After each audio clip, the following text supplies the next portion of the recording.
Good evening students. आज हम अपना ऑर्गेनाइजेशन कल्चर जो कि चैप्टर नंबर 12 है वो स्टार्ट करने जा रहे हैं। तो सबसे पहले व्हाट इज़ ऑर्गेनाइजेशन कल्चर, ये क्वेश्चन हमेशा पूछा जाता है। क्वेश्चन में कभी वो केस स्टडी के फॉर्म में दे देते हैं कि ऑर्गेनाइजेशन कल्चर कैसा होना चाहिए, उसमें रीजंस क्या हैं ऑर्गेनाइजेशन कल्चर के चेंज के, या उसके कैरेक्टरिस्टिक्स क्या हैं, उनके टाइप्स क्या हैं। तो इसलिए हमें ऑर्गेनाइजेशन कल्चर वाला चैप्टर तो छोड़कर जाना ही नहीं है। ठीक है, तो अराउंड 20 मार्क्स का इसमें से आता ही आता है। तो हम स्टार्ट करते हैं अपना चैप्टर कि ऑर्गेनाइजेशन कल्चर है क्या। A system of shared meaning held by members that distinguishes the organisation from other organisation. जो डिस्टिंग्विश करता है, डिस्टिंग्विश मतलब कि डिफ्रेंशिएट करता है, यूनिक बनाता है एक ऑर्गेनाइजेशन को दूसरी ऑर्गेनाइजेशन से। ठीक है, ऑर्गेनाइजेशन 1 को ऑर्गेनाइजेशन 2 के बीच में जो डिफरेंस होता है उसको हम कहते हैं अपना ऑर्गेनाइजेशन कल्चर। तो this system of shared meaning is a set of key characteristics that the organisation values. जो क्या करता है, कैरेक्टरिस्टिक्स बताता है, एक सेट होता है जो कि कैरेक्टरिस्टिक्स बताता है ऑर्गेनाइजेशन की वैल्यूज की। Now research suggest 7 primary characteristics. Book में देखेंगे तो आपको टोटल 12 मिलेंगे, आप गो थ्रू कर सकते हैं बुक के चैप्टर से भी। Innovation and risk taking, attention to detail, outcome orientation, people orientation, team orientation, aggressiveness and stability. ये हमारा पेज नंबर 244 पर टोटल सारे दिए हुए हैं, आप देख सकते हैं। ये मैंने अपनी पीडीएफ से आपको पढ़ा रही हूँ, ठीक है, जो मैंने अपना गो थ्रू करके गई थी एग्जाम के टाइम पे। ये बहुत ही क्रक्स नोट्स है कि जिससे हमें पता चल जाए कि हमें क्या पढ़ना है और क्या क्या था उस थ्योरी में, ताकि हम कुछ भी छोड़ कर ना आए। अब ये नेक्स्ट है हमारा टाइप्स। ये इसी तरह डायग्राम में प्रेजेंट करना पसंद करती हूँ कि मतलब सब कुछ समझ आ जाता है, एक ही क्रक्स, एक ही उसमें सब कुछ लिखा होता है। ठीक है, पहला हमारा है इधर एक्स एक्सेस पे फ्लेक्सिबिलिटी एंड डिस्क्रिशन। ठीक है, और इधर है स्टेबिलिटी एंड कंट्रोल। ठीक है, बारी बारी से चलते हैं। एक्स एक्सेस का देख लिया, फ्लेक्सिबिलिटी और डिस्क्रिशन, और इधर है स्टेबिलिटी एंड कंट्रोल। अब वाई एक्सेस पर आ जाओ, internal focus and integration, external focus और डिफ्रेंसिएशन। दोनों में डिफरेंस है, एक्सटर्नल है तो डिफरेंस आ जाएगा, इंटरनल है तो इंटीग्रेशन आ जाएगा, आई। ठीक है, इसको इसी तरह से लर्न करना। अब इसमें देखो क्लैन में क्या है। पहला है हमारा क्लैन, दूसरा है हमारा एडोक्रेसी, तीसरा है हमारा हायरार्की एंड फोर्थ है हमारा मार्केट। तो क्लैन में क्या है, क्लैन हमारा होता है ना, जैसे क्लैश ऑफ क्लैन होता है गेम, तो उसमें टीम के साथ खेला जाता है। अकेले अगर खेलेंगे ना तो इतना मज़ा नहीं आएगा, तो इसलिए team work. It is like an extended family, जिसे हम आपको एक दूसरे को जानते नहीं होते, लेकिन खेल के टाइम पर हम एक दूसरे को जान जाते हैं और फिर एक फैमिली की तरह खेलते हैं। ठीक है, फिर है corporate commitment to employees. Commitment होता है कि एम्प्लॉयज़ को इतना इतना करना ही होता है, बस ये है कि वो गेम है तो इसमें इतना कमिटमेंट नहीं होती है एम्प्लॉयज़ की, सब इक्वल होते हैं। लेकिन अगर ऑर्गेनाइजेशन का क्लैन देखा जाए तो वो कॉर्पोरेट कमिटमेंट टू एम्प्लॉयज़ है, एम्प्लॉय का इन्वॉल्वमेंट होता है। ठीक है, नेक्स्ट है हमारा एडोक्रेसी। एडोक्रेसी क्या होता है, ग्रोथ एंड एंटरप्रेन्योरशिप। ठीक है, ग्रोथ होना और एंटरप्रेन्योरशिप, यानी कि एंटरप्रेन्योर के जो मतलब एक अगर एंटरप्राइज है तो उसका जो ऑनर है एंटरप्रेन्योरशिप। ठीक है, उसको वो कैसे, क्या चीज़ अपनी, क्या कैरेक्टरिस्टिक्स, क्या फीचर्स हैं उस एंटरप्रेन्योर में, तो वो अपनी जो लीडरशिप स्किल्स को यूज़ करेगा, वो है हमारा एंटरप्रेन्योरशिप। नेक्स्ट है हमारा flexibility and creativity, creative work place, employee willing to take risk. ठीक है, नेक्स्ट है हमारा हायरार्की। हायरार्की में क्या है, clear lines of authority over organisational processes, respect for formal hierarchy, formal rules and policies और सेंट्रलाइज डिसीजन। ये आपको ना डायग्राम देखो, इसमें मैंने बहुत ज़्यादा डीप डाली हुई हैं पॉइंट्स, लेकिन आपने जैसे आपने क्लैन डाला तो टीम वर्क, एक्सटेंडेड फैमिली, ठीक है, ये डाल लो, एम्प्लॉय इन्वॉल्वमेंट डाल लो। ये 2-3 चीज़ें जो आपको अच्छे से लग रहा है कि हाँ ये इससे मैच हो रही है, क्लैन है। तो हायरार्की में क्या होगा, क्लियर लाइंस ऑफ अथॉरिटी डाल लो, रेस्पेक्ट फॉर फॉर्मल हायरार्की डाल लो, सेंट्रलाइज डिसीजन डाल लो, ये 3 डाल लो। ठीक है, फॉर्मल रूल्स एंड पॉलिसीज़ भी अच्छा है, डालना है डाल लो, नहीं तो आपकी मर्जी है। बाकी फिर है एडोक्रेसी। एडोक्रेसी में क्या डाल सकते हैं आप, flexibility and creativity, creative work place, employee willing, next है हमारा मार्केट। मार्केट में क्या आएगा हमारा, जैसे हम कॉर्पोरेट कॉम्पिटिटिवनेस करते हैं, जैसे हम कस्टमर पर फोकस करते हैं मार्केट में, रिजल्ट ओरिएंटेड वर्क प्लेस होता है, ठीक है। तो ये हमारा एक डायग्राम हो गया टाइप्स ऑफ ऑर्गेनाइजेशन कल्चर का, ठीक है। अच्छे से क्लियर हो गया। देखो डायग्राम मैंने बहुत सुंदर नोट्स बनाती हूँ मैं, है ना, PDF के फॉर्म में, ताकि ना बहुत ही प्रेजेंटेटिव लगे और लगे कि हाँ यार अच्छे से पढ़ रहे हैं, मज़ा आ रहा है पढ़ने में। नेक्स्ट है हमारा ऑर्गेनाइजेशन कल्चर। एक बार और इसको डीप में पढ़ लेते हैं। ये एक सिस्टम है, shared values, assumptions, beliefs, norms that unite all the members of organisation, reflects employees views about the ways things are done around here. The culture specific to each firm affects how employees feel and act, the type of employee hired and retained by company। ये क्या करता है, specify करता है हर एक firm के, जो affect करती है कि कैसे एम्प्लॉयज़ फील करते हैं, एक्ट करते हैं। Type of employee hired and retained by company. चलो ये पूरा हो गया। नेक्स्ट है हमारा, ये देखो 3 लेवल्स ऑफ कल्चर पढ़ लो पहले, जो कि शीन ने दिए हैं, ठीक है। ये इसके एक ऑथर हैं कल्चर के।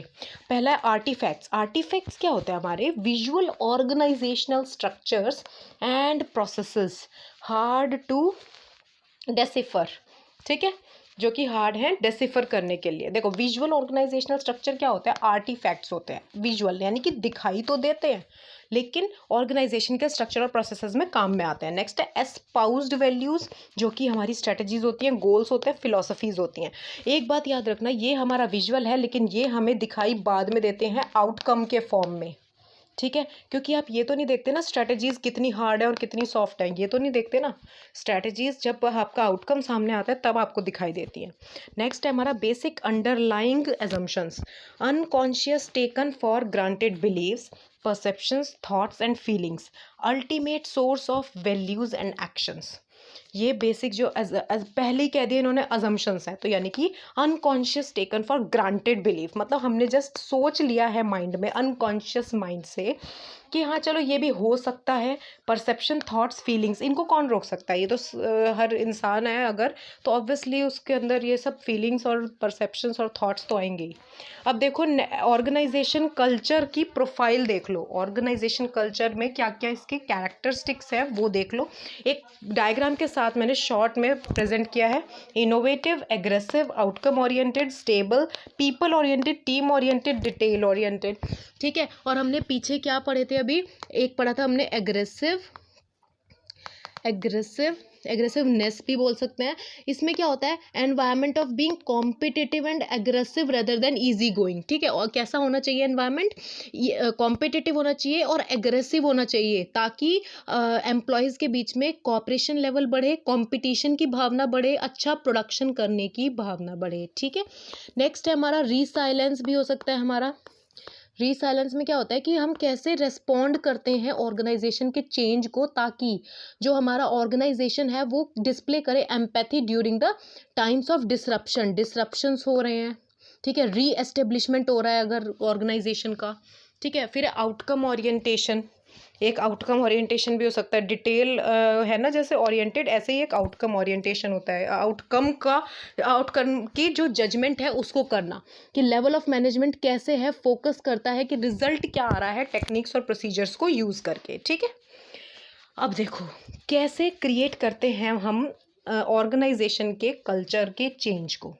तो हम कैसे क्रिएट करते हैं, सबसे पहले हम क्लैरिफाई करते हैं वैल्यूज़ क्या हैं हमारी ऑर्गेनाइजेशन के, यानी कि and create connections between leader values and organisation values. Next है reinforce the vision, ensure that everyone in the organisation is clear on vision, values and how those elements lead to success. Aligning conversations, यानी कि up and down the organisation, ठीक है, align करते हैं conversation को। फिर उसके बाद है हमारा target effort, emphasise success. Target effort में क्या है, on high impact areas aligning your HR system कैसा है, टारगेट एफर्ट के किसके ऊपर बेस है, HR system to your values based culture. Next है एम्फसाइज सक्सेस, यानी कि रिवॉर्ड चेंज। आपका सक्सेस तक पहुंचने का मन कैसे करेगा, जब आपको टाइम टू टाइम रिवॉर्ड्स मिलते रहें, है ना। तो इसको हम कैसे याद करें, CREATE ये देखो क्या बन गया, create. Create a organisation culture, खुद ही कह रहा है कि मैं क्रिएट हूँ। That's very great. अब तो हम इसको बहुत जल्दी याद कर लेंगे। Clarify values, reinforce the vision, empower behaviours, align conversation, target effort and emphasis success. So easy ma'am, yes. Next है हमारा ऑर्गेनाइजेशन कल्चर। अब देखो ऑर्गेनाइजेशन कल्चर में क्या कह रहा है, मतलब ऑर्गेनाइजेशन कल्चर को चेंज अगर हमें करना है तो कैसे करना है, कि हमारे एक स्टेप्स हैं।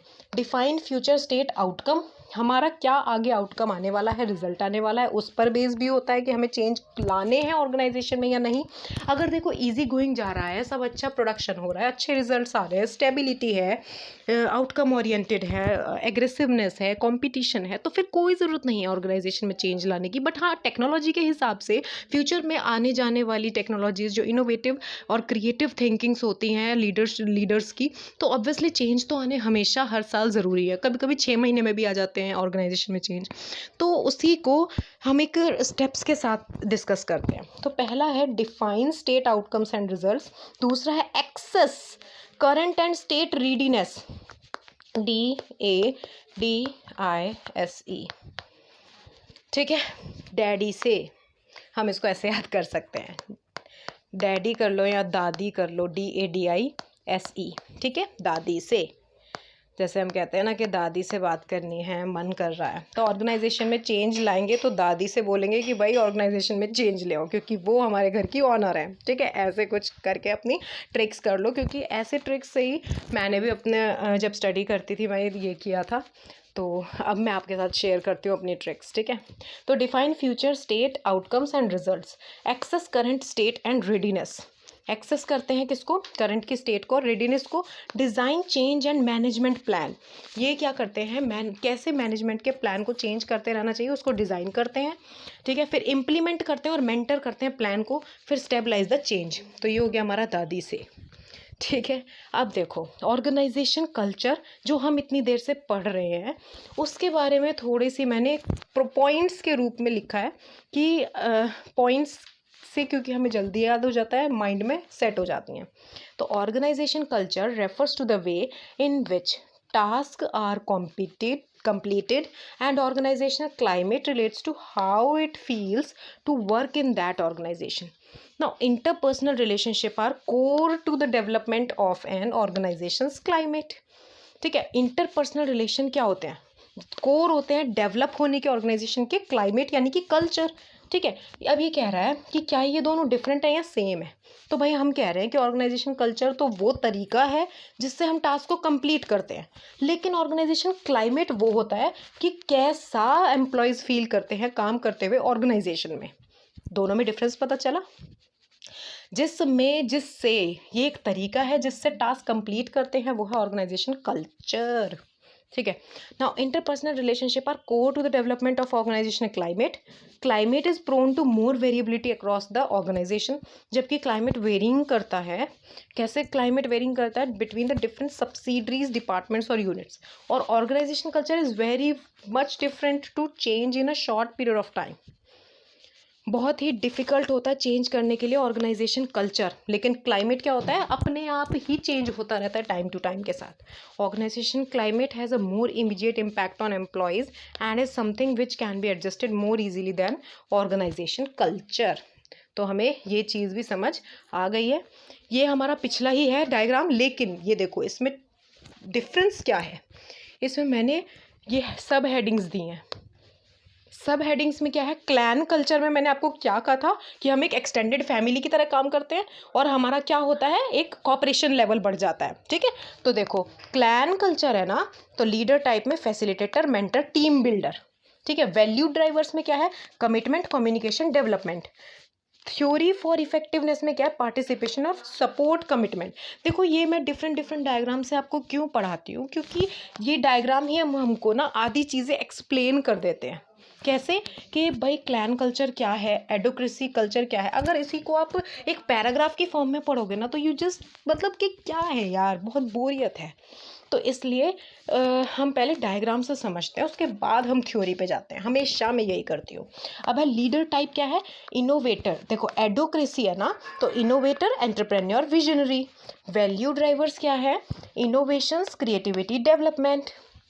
इसमें क्या है, क्लैन है ना, तो क्लैन में हम किने क्या सीखा था, टीम। अब अगर टीम है तो उसमें कम्युनिकेशन, कमिटमेंट और डेवलपमेंट तो होगा ही होगा। अब एडोक्रेसी क्या है कि इनोवेशन चाहिए, क्रिएटिविटी चाहिए और डेवलपमेंट चाहिए, ठीक है। थ्योरी ऑफ इफेक्टिवनेस में क्या है, इनोवेटिवनेस और न्यू सोर्सेज चाहिए। अब है हमारा हायरार्की कल्चर। हायरार्की में हमने क्या सीखा था, जल्दी से बताओ मुझे कमेंट करके। यस, हायरार्की में हमने सीखा था कि कितने हमारे रूल्स और रेगुलेशंस, हमारी जो पॉलिसीज़, फॉर्मल पॉलिसीज़ हैं, उनको हम कैसे यूज़ करेंगे ऑर्गेनाइजेशन में अपने गोल्स को अचीव करने के लिए। Very good. अब है leader type, coordinator, monitor, organiser. Leader की टाइप क्या है इसमें, कोऑर्डिनेटर, मॉनिटर और ऑर्गेनाइजर। नाउ वैल्यू ड्राइवर्स में क्या है, एफिशिएंसी, टाइमलीनेस, कंसिस्टेंसी। इसमें एफिशिएंसी, टाइमलीनेस और कंसिस्टेंसी आएगा। क्यों, क्योंकि ये हायरार्की है ना, तो हर चीज़ हम एफिशिएंट वे में करेंगे, टाइम से करेंगे, ठीक है। एफिशिएंट वे में करेंगे, टाइम से करेंगे और कंसिस्टेंट हायरार्की यूज़ करते हैं हम हमेशा, ठीक है। तो चलो हमने इससे भी खुद को इस ये जो हमने लिखा हुआ है इससे हमने प्रैक्टिकली कंपेयर कर लिया कि हाँ ये ऐसे ऐसे है।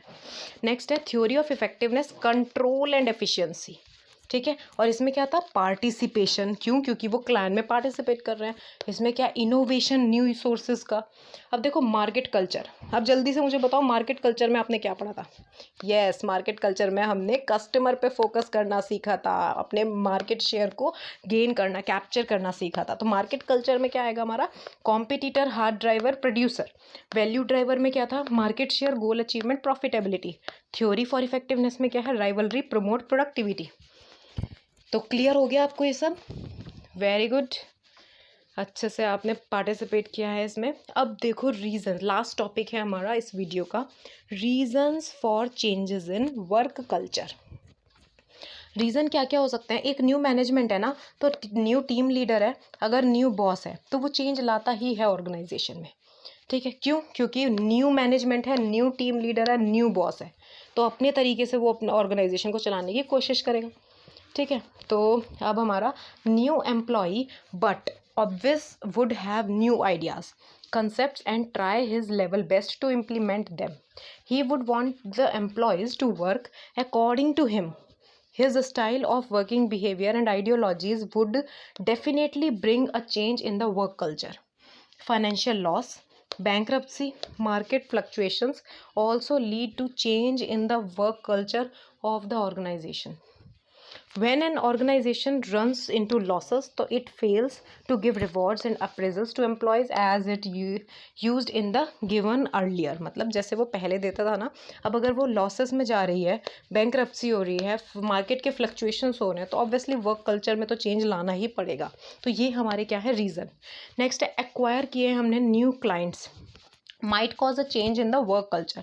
क्यों, क्योंकि employees might have bring about the change in their style of working to meet the expectations of new clients ना, जो हमने new clients hire किए हैं उनके expectations को meet करने के लिए अपना तरीका थोड़ा बदलना पड़ेगा। Next है employees on their own might realize that they need to bring a change in their attitude, perception and style of working to achieve the targets at a much faster rate. तो इसलिए such self realization also change the work culture, ठीक है। Clear हो गया, चलो आज हमने work culture, अपना ऑर्गेनाइजेशन कल्चर का चैप्टर फिनिश कर लिया। Thank you so much friends.